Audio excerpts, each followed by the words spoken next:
تھے۔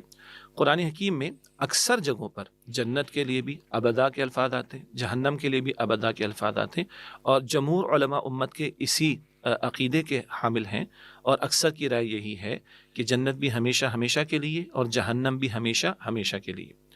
دو مقامات کم از کم ہیں سورہ تغابن میں، سورہ بینہ میں، جہاں جہنم کے لیے ابدا کے الفاظ نہیں آئے لیکن کمپیریزن میں جنت کے لیے ابدا کے الفاظ آئے۔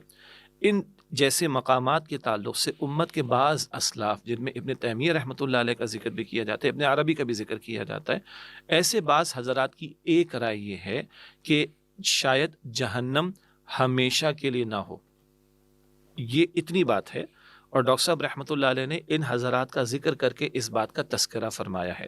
البتہ اصولی بات کیونکہ عقیدے کا معاملہ ہے، جمہور علماء اسی طرف گئے ہیں کہ جنت اور جہنم دونوں ہمیشہ ہمیشہ کے لیے۔ آخر میں ہم کہیں گے واللہ تعالی اعلم۔ اصل بات کیا ہے؟ میرا اصل مسئلہ آصف بھائی یہ ہے کہ اللہ تعالیٰ قرآن حکیم میں فرماتا ہے سورہ آل عمران کی آیت نمبر 185 میں، فمن زحزح عن النار وادخل الجنۃ فقد فاز، جو جہنم سے بچایا گیا اور جنت میں داخل کیا گیا یقیناً وہ کامیاب ہوگا۔ میرا مسئلہ ہے میں جہنم سے بچ جاؤں۔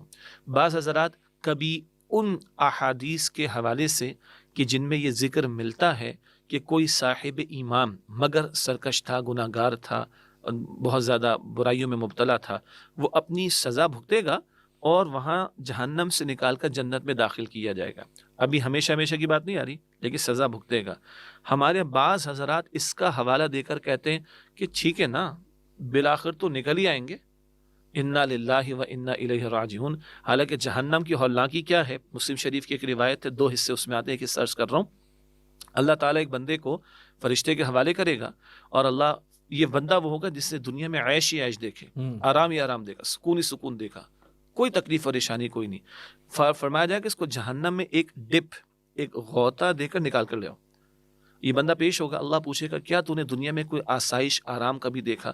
وہ کہے گا تیری ذات کی قسم ہے اللہ، کوئی آسائش میں نے نہیں دیکھی، ایک ڈپ لی ہے تو حال یہ ہے۔ تو جب جہنم میں پڑا ہوگا تو عالم کیا ہوگا؟